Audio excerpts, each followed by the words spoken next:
My best friend stole my baby name. So I stole her baby's inheritance.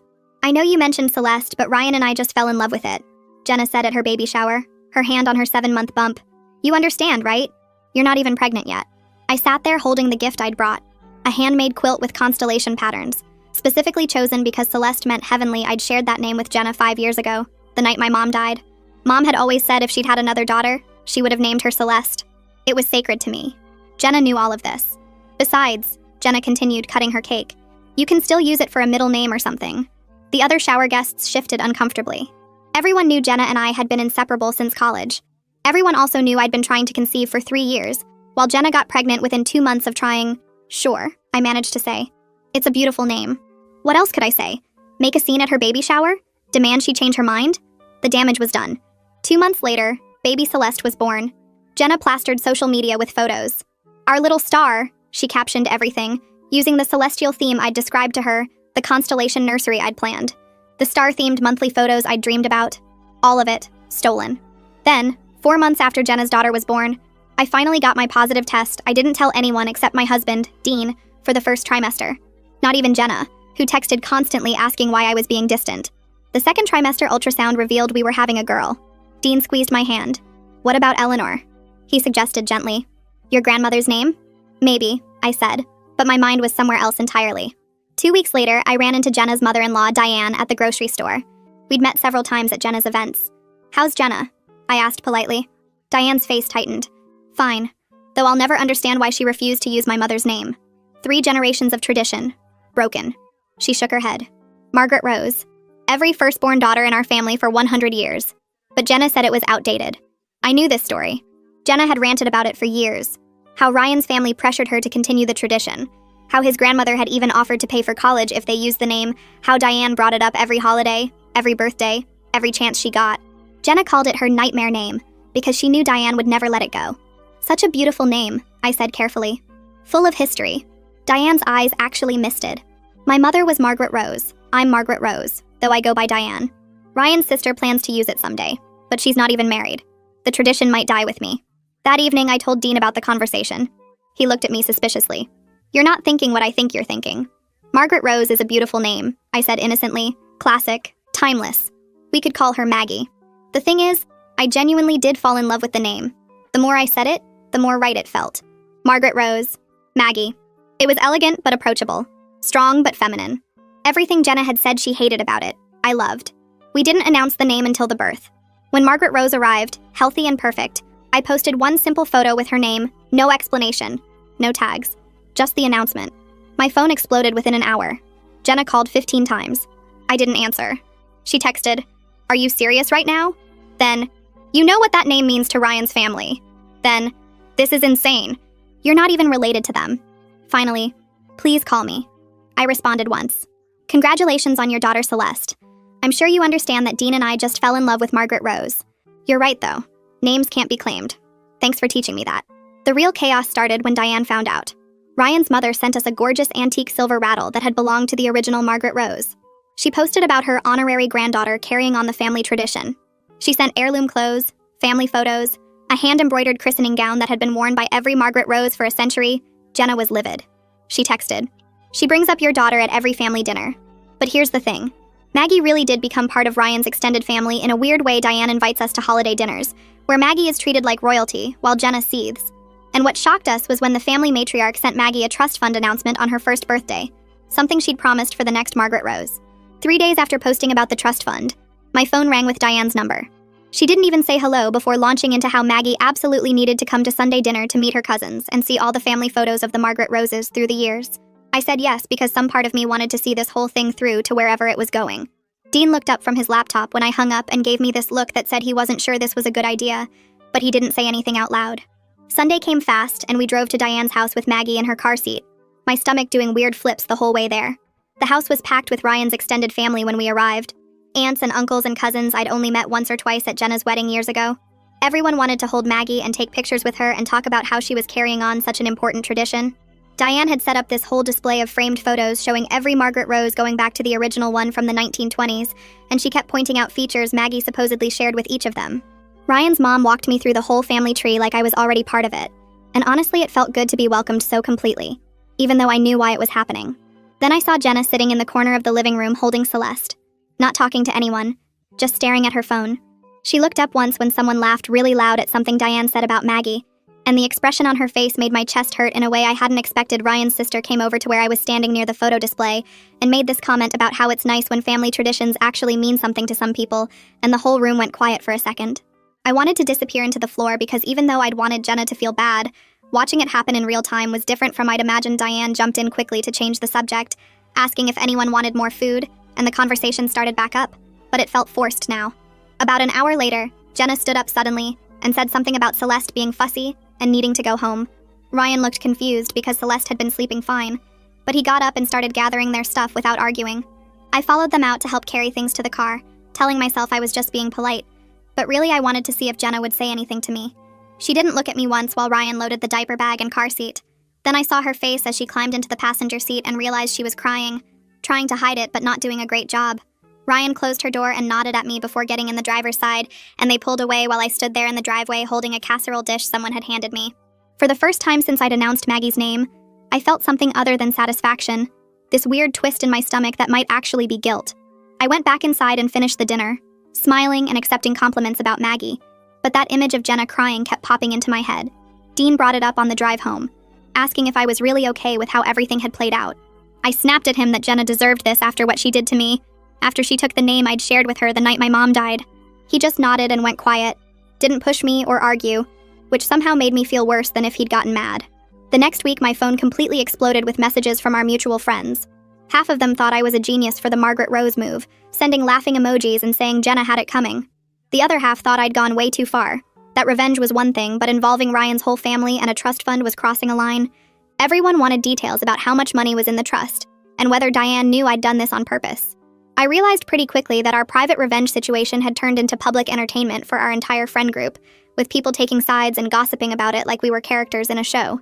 It made me feel sick in a way I couldn't quite explain to Dean when he asked why I kept staring at my phone with that look on my face.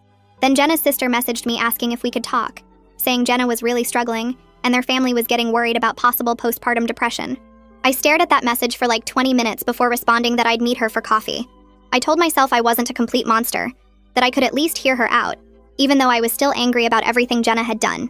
We met at a coffee shop halfway between our houses, and Jenna's sister didn't waste any time getting to the point.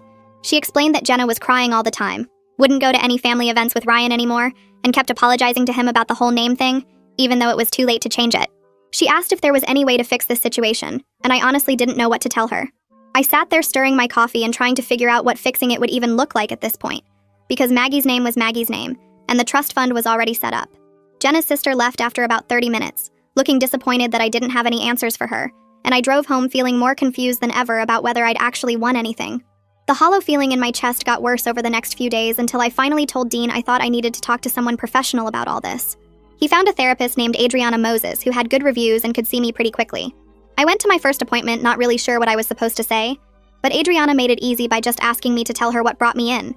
I explained the whole thing from Jenna taking Celeste to me, choosing Margaret Rose to the trust fund announcement, and Adriana listened without judging or telling me I was right or wrong.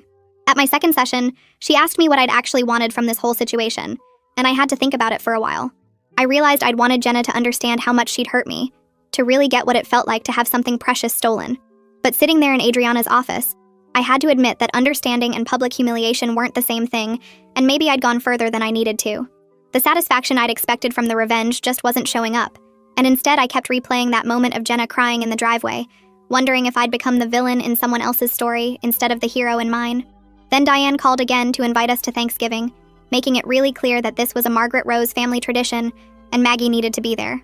Dean asked if I wanted to decline to avoid more drama with Jenna, but I couldn't bring myself to say no. Diane's affection for Maggie was genuine and real, not fake or manipulative, and rejecting that felt wrong, even though I knew it would hurt Jenna to see us there. I told Dean we'd go to Thanksgiving and just deal with whatever happened, even though my stomach twisted just thinking about it. Thanksgiving at Diane's house turned out exactly as uncomfortable as I expected. Dean and I arrived right on time with Maggie dressed in a little turkey outfit that Diane had specifically requested we bring her in. The house smelled like roasting turkey and pie, and Diane practically snatched Maggie from my arms the second we walked through the door, cooing about her precious Margaret Rose and how she needed to show her off to everyone. Ryan's extended family filled the living room and dining room, aunts and uncles and cousins I'd met at previous gatherings, And they all made a fuss over Maggie like she was the guest of honor. Diane had even set up a special high chair decorated with a banner that said, "Our little Margaret Rose," in fancy letters.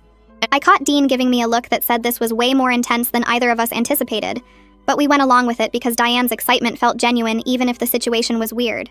An hour passed with no sign of Jenna and Ryan, and I watched Diane check her phone repeatedly and glance at the door. When they finally showed up at almost 2 o'clock, a full hour late, Jenna looked exhausted, and Ryan seemed tense. Celeste was fussy in Ryan's arms, and Jenna barely made eye contact with anyone as they came in. Diane immediately asked what took so long, her voice tight with that particular tone mothers use when they're annoyed but trying not to show it in front of guests. Ryan mumbled something about Celeste's nap schedule being off and needing to wait for her to wake up, but I saw Jenna's jaw clench like that wasn't the real reason at all. They sat at the far end of the table from us, and the meal was so awkward I could barely eat my turkey. Jenna pushed food around her plate, and Ryan kept his eyes down, and every time Diane mentioned Maggie or the Margaret Rose tradition, I watched Jenna's shoulders get tighter. Halfway through dinner, Celeste started crying and wouldn't stop, and Jenna stood up abruptly and said they needed to go. Ryan tried to convince her to stay for dessert at least, but she was already gathering their things and heading for the door. I followed them out to the driveway under the excuse of getting something from our car, and that's when I overheard Diane catching Ryan at his vehicle. She asked him straight out why they never stayed for full family dinners anymore, why they always had an excuse to leave early, and her voice cracked a little like she already knew the answer, but needed to hear him say it. Ryan looked miserable standing there with Celeste's car seat in one hand, and he said something about Celeste's schedule being unpredictable and Jenna being tired from night feedings. But everyone knew those were just excuses. The real reason stood in Diane's living room wearing a turkey outfit and being treated like the family princess, while Jenna's daughter got barely a glance. I got back in the car and Dean asked if I was okay, and I told him I didn't know anymore. 2 days after Thanksgiving, my phone rang from a number I didn't recognize with a local area code. I almost didn't answer because I was in the middle of changing Maggie's diaper, but something made me pick up. The voice on the other end was older, warm but with a slight shake that comes with age, and she introduced herself as Aurelia, Ryan's grandmother. She said Diane had given her my number and she hoped I didn't mind the call, but she was 87 years old and wanted to meet the baby carrying her name before she ran out of time. The way she said it so matter-of-fact, like she was talking about running out of milk instead of running out of life, caught me completely off guard. She asked if she could visit sometime soon, maybe this week if that worked, and her voice had this quality that made it impossible to say no. I found myself agreeing to Thursday afternoon, giving her our address, and when I hung up I realized my hands were shaking. Dean asked who called and I told him about Aurelia wanting to visit, and he got this concerned look and asked if I was ready for that.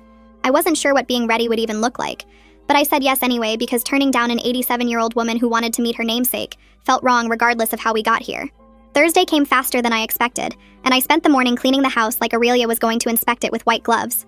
Dean took off work early to be there, and when the doorbell rang at exactly 2 o'clock, my stomach did this flip thing that made me feel like I was meeting royalty. Aurelia was tiny, maybe 5 feet tall, with white hair pulled back in a neat bun, and these sharp blue eyes that seemed to take in everything at once. She moved slowly with a cane but refused Dean's offer to help her to the couch, saying she wasn't dead yet and could manage just fine. The second she sat down and I brought Maggie over, her whole face transformed. She held out her arms and I placed Maggie in them, and Aurelia started crying these quiet tears that rolled down her cheeks while she stared at my daughter. She touched Maggie's face so gently, tracing her features, and whispered that she looked just like the original Margaret Rose had looked as a baby. Then she started talking, and for the next 2 hours I sat there listening to stories I never expected to hear. She told me about her mother, the first Margaret Rose, who was born in 1920 and lived through the Depression, how her mother used to tell her that the name meant strong like a rose but steady like Margaret of Antioch, and how that strength got their family through years when they had nothing. She talked about being named Margaret Rose herself, going by her middle name Aurelia to avoid confusion, and how she'd passed the name to her daughter Diane, who also went by her middle name. She described what it meant to carry a name through wars and depressions and joy, how each Margaret Rose added to the legacy while keeping it alive. She held Maggie the entire time, rocking her gently, and told stories about family weddings and funerals and ordinary Tuesdays that somehow mattered because they were lived by women who carried this name. When she finally handed Maggie back to me, she squeezed my hand and thanked me for giving the name a home, for making sure it didn't die with her generation. I felt the weight of what this name represented pressing down on me, and it had nothing to do with Jenna or revenge or anything I'd been thinking about when I chose it. After Aurelia left, I lasted maybe 10 minutes before I started crying. Not pretty crying either, but the ugly kind where you can't catch your breath and your nose runs and you can't stop even when you want to. Dean found me on the bathroom floor and just sat down next to me, pulling me against his chest while I sobbed into his shirt.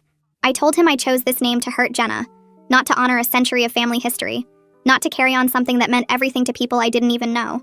He rubbed my back and let me cry it out, and when I finally calmed down enough to breathe normally, he said the name could mean both things. that I could have chosen it for the wrong reasons and it could still turn into something right, that intentions and outcomes don't always match up. I asked him how I was supposed to live with that, with knowing I'd use something sacred as a weapon, and he said the same way everyone lives with their mistakes by trying to do better going forward. I wasn't sure I believed him, wasn't sure I could separate the revenge from the legacy, but I let him hold me anyway because I didn't know what else to do. The trust fund lawyer called a week later, introducing himself as Fabian Painter and saying he needed to meet with us to handle some paperwork. We set up an appointment at his office for the following Tuesday, and Dean and I drove there with Maggie in the back seat, both of us quiet and tense.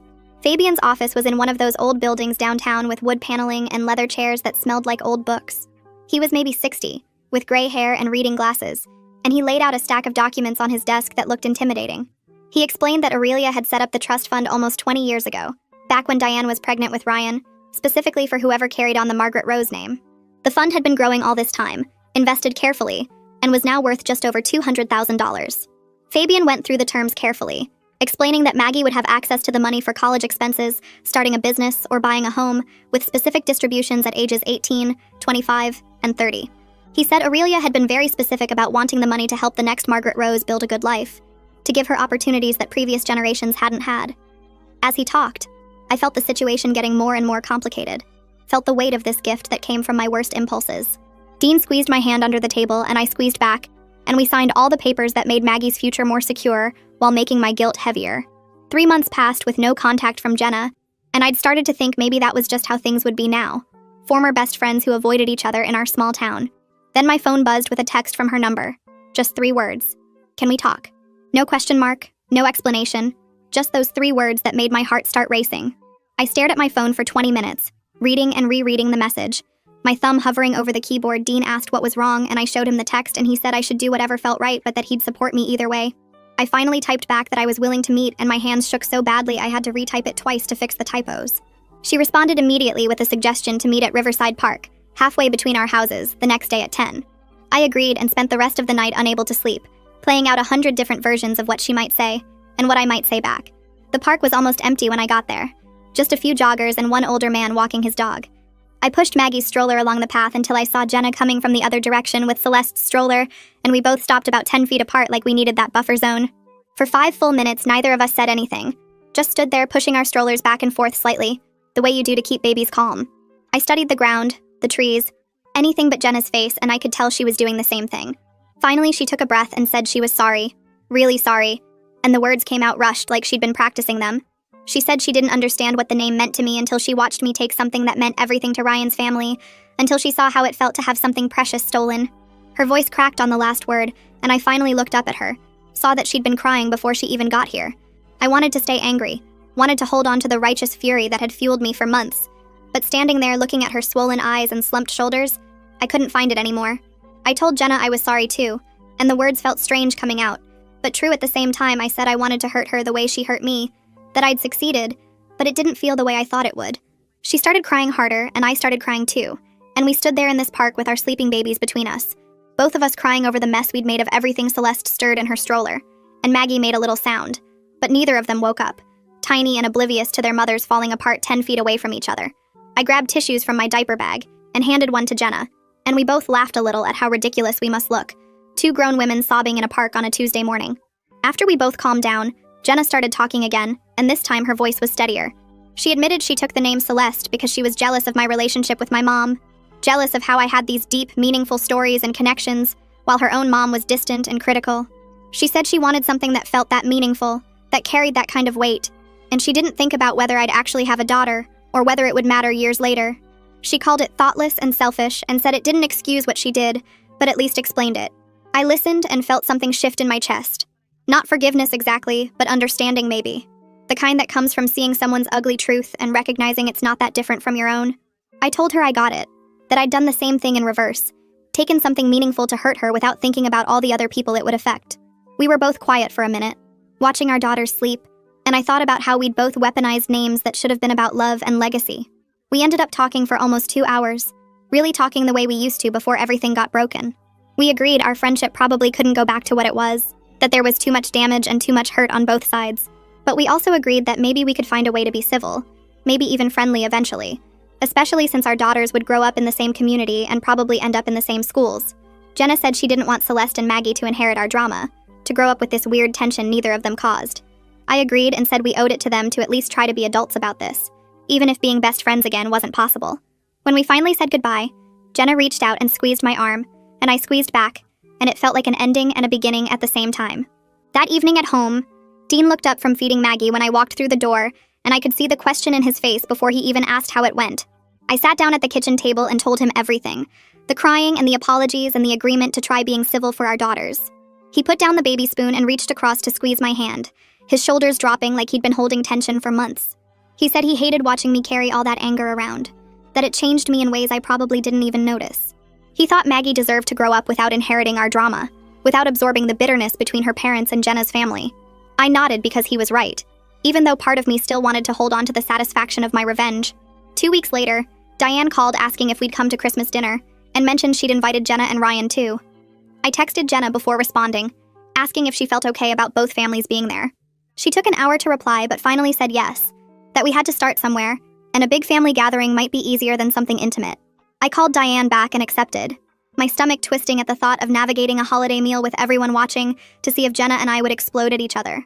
Christmas Day arrived cold and bright, and Dean drove us to Diane's house with Maggie bundled in her car seat, making happy baby sounds. Jenna and Ryan were already there when we walked in, Celeste asleep in Ryan's arms. The first few minutes felt stiff and awkward, everyone being extra polite and careful with their words. But then Diane started fussing over both babies equally, cooing at Celeste and then turning to do the same with Maggie, passing out matching handmade Christmas outfits she'd sewn for both girls. I watched her move between the two carriers, giving equal attention and love, and something loosened in my chest. She had enough love for everyone, had never seen this as a competition even when Jenna and I turned it into one. After dinner, Ryan found me in the hallway near the bathroom and asked if we could talk for a minute. We stepped into Diane's home office and he closed the door, then turned to me with tired eyes. He thanked me for talking to Jenna at the park, said she'd been doing so much better since that conversation, more like herself again. He admitted the whole name situation had put huge strain on their marriage because his family kept bringing it up at every gathering, making Jenna feel like an outsider at her own in-law events. His voice cracked a little when he said he'd been scared they might not make it through, that the resentment was eating away at everything good between them. I told Ryan I was sorry for using his family tradition as a weapon, that I'd been so focused on hurting Jenna I hadn't thought about how it would affect him or their marriage. He surprised me by saying he got it, that his sister had done something similar to a cousin years ago over a different family conflict. He said family dynamics were complicated, especially around names and legacy and all the weight people put on those things. We stood there in that small office for another minute, not saying anything else, but something felt settled between us that hadn't been before. My next therapy session with Adriana happened on a rainy Tuesday morning. I told her about the park conversation with Jenna and the Christmas dinner, and how I felt guilty but also still angry sometimes. She leaned forward in her chair and said both things could be true at the same time, that I didn't have to choose between them. Jenna had hurt me badly by taking something sacred, and I'd hurt her back by weaponizing a family tradition, and now we both had to figure out how to move forward carrying those scars. She said healing wasn't about forgetting or pretending the hurt never happened. It was about learning to live with the complicated truth of what we'd done to each other. Maggie's 6-month checkup came the following week, and the pediatrician measured and weighed her, declaring everything perfect. While updating the chart, the doctor commented on her name, asking if Margaret Rose was a family name. I hesitated for just a second before saying yes, because it was now even if it started as revenge. The name had grown bigger than my original intentions, had taken on a life and meaning beyond the spite that first made me choose it. The doctor smiled and said it was lovely. Classic names like that were making a comeback. That night, after putting Maggie down, I pulled out a new journal I'd bought and started writing. I addressed it to Maggie, explaining the complicated story of her name in simple words she'd understand someday when she was old enough. I wrote about my mom and the name Celeste, about Jenna taking it and how much that hurt. I wrote about meeting Diane at the grocery store and learning about the Margaret Rose tradition, about choosing the name partly for revenge and partly because I genuinely loved it. I wanted her to know both the beautiful family history she'd inherited and the messy truth of how she became part of it. Wanted her to understand that people and their choices were rarely simple or pure. 3 weeks later, Jenna texted asking if I wanted to grab coffee, just the two of us without the crying this time. We met at a place halfway between our houses, both of us pushing strollers with our daughters bundled against the February cold. We talked about mom stuff, sleep schedules, and teething and the weird rashes babies get for no reason. We carefully avoided the name drama, skirting around it like a hole in the conversation neither of us wanted to fall into. It wasn't friendship yet, not the way it used to be, but it wasn't enemies either. It felt like progress, like we were building something new from the broken pieces of what we'd had before. The next month, Aurelia called and invited me to lunch, just the two of us without Dean or Maggie. We met at a quiet restaurant near her assisted living facility, and she spent 2 hours telling me stories about the 4 Margaret Roses who came before my daughter. She described her mother's strength during the Depression, her own childhood during the war, the family traditions that had been passed down through generations. After we finished eating, she pulled out a cardboard box filled with family photos and heirlooms, things she'd been saving for the next Margaret Rose. She pushed it across the table and said Maggie should know where she came from, even if the path here was unconventional. Her eyes were bright and clear when she said sometimes the universe worked in mysterious ways. That night I showed Dean everything from the box, spreading the photos across our bed while Maggie slept in her crib.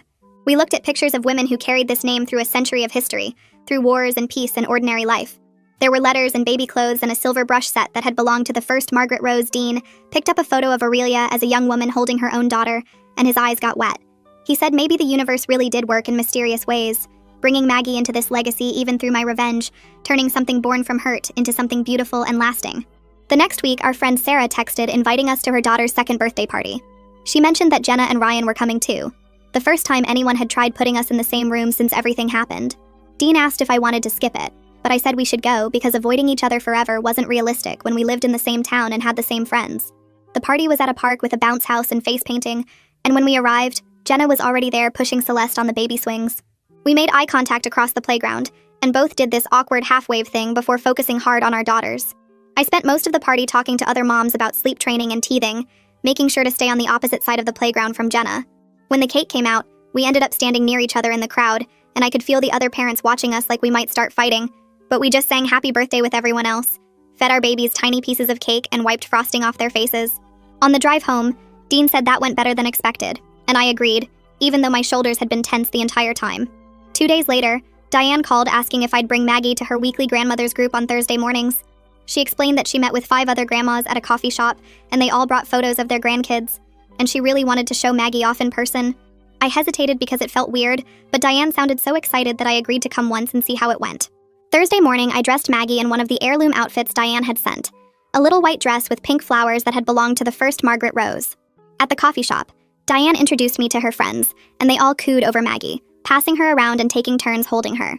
One woman asked how I was related to Diane, and Diane jumped in saying I was her honorary daughter-in-law, which made me feel both touched and guilty. The women asked about Maggie's name, and Diane told the whole story about the family tradition, beaming with pride the entire time.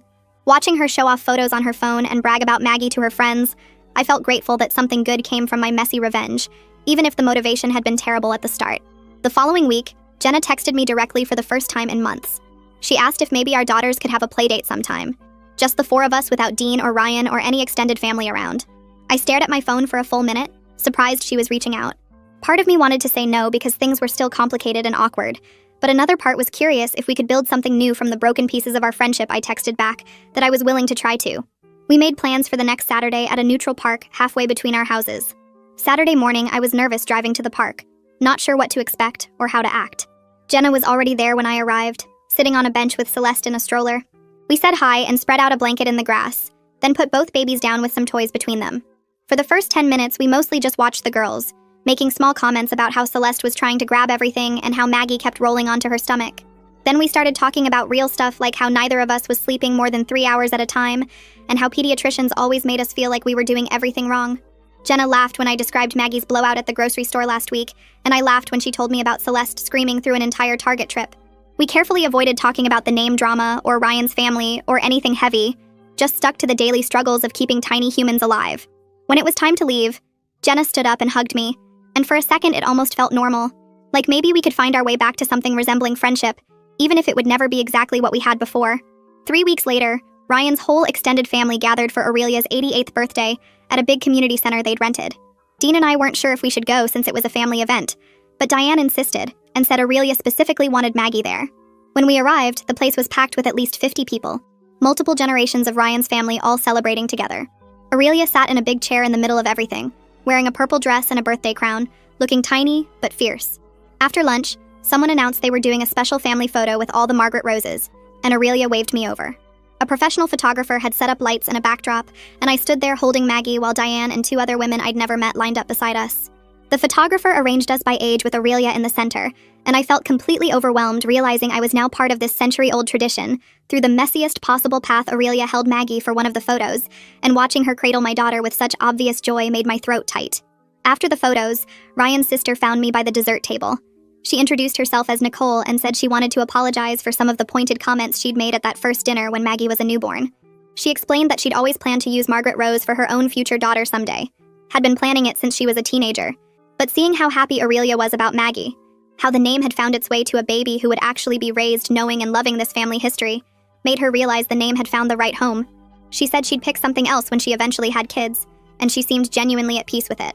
I thanked her for telling me and apologized for the awkward situation, and she just shrugged and said, families were complicated. Later that night, after putting Maggie to bed, I sat with Dean on the couch thinking about everything.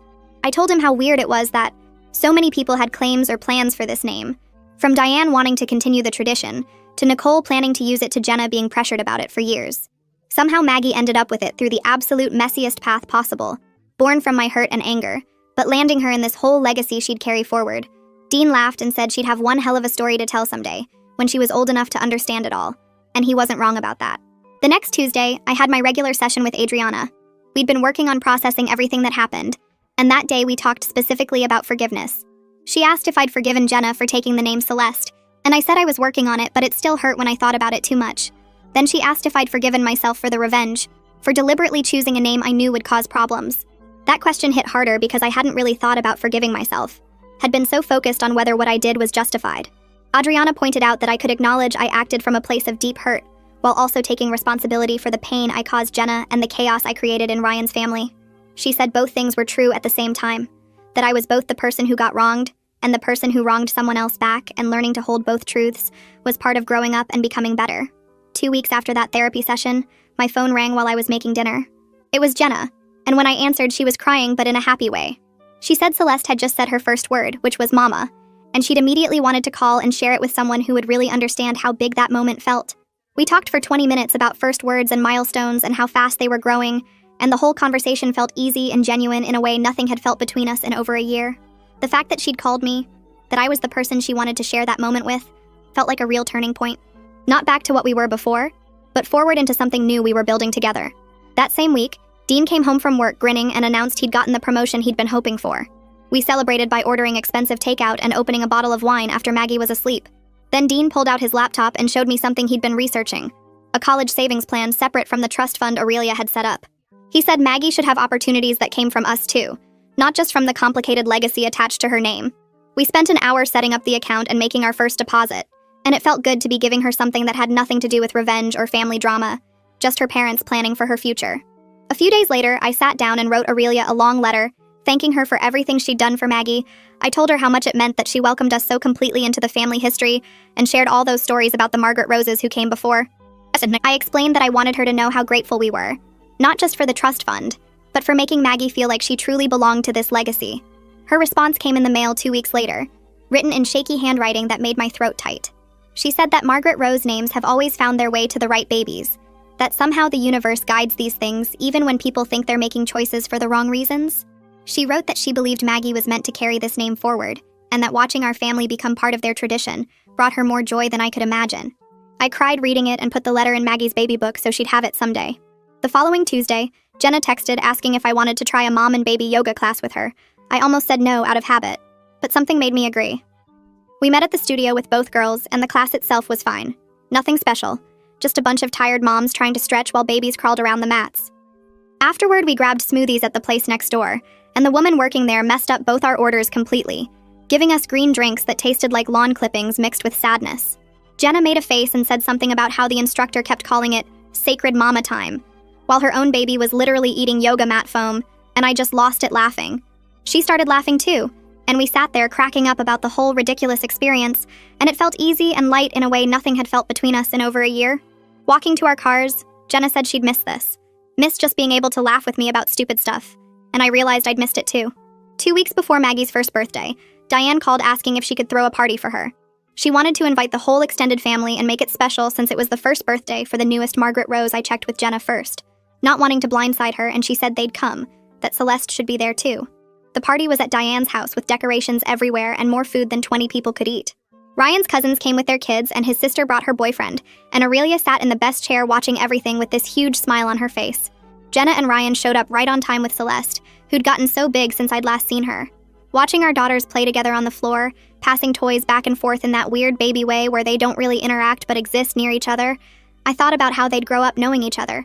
They'd be at the same school events, probably, maybe even in the same classes someday. I was glad we'd worked through enough of our mess that they could have that our drama wouldn't define their relationship the way it had defined ours. The next week, Fabian called asking us to come to his office to finalize the trust fund paperwork. Dean took time off work, and we met with him on a Thursday morning. Fabian walked us through all the details, explaining that Maggie would have access to the funds for education expenses starting at 18, or for starting a business, or for buying her first home. The amount had grown since Aurelia first set it up, and hearing the actual number made my stomach flip. This incredible gift had come from my worst impulses, from my desire to hurt Jenna, and now it would shape Maggie's entire future. Fabian had us sign about 15 different documents, and the whole time I kept thinking about how I needed to make sure she used this wisely, that she understood the responsibility that came with it. That evening, after putting Maggie to bed, I brought Dean the journal I'd been keeping since before she was born. I told him I wanted him to read it, all of it. The parts about choosing her name for revenge, and the parts about falling in love with the family history and everything in between. He sat on the couch and read the whole thing in one sitting while I pretended to watch TV, but really just watched him. When he finished, he looked at me and said it was important that I was being this honest, not sugarcoating the revenge or pretending it was all noble from the start. He said Maggie would need to know the real story someday, complicated and messy as it was, because that's how life actually works. 2 weeks after Maggie's first birthday, Diane called early in the morning crying. Aurelia had passed away peacefully in her sleep, and the family was making arrangements. The funeral was 4 days later, and I was shocked when Ryan called asking if I would speak about carrying on the Margaret Rose tradition. He said Aurelia had specifically mentioned wanting me included in the service, that I represented the future of the family name. I wrote and rewrote my speech about 10 times, trying to find the right words.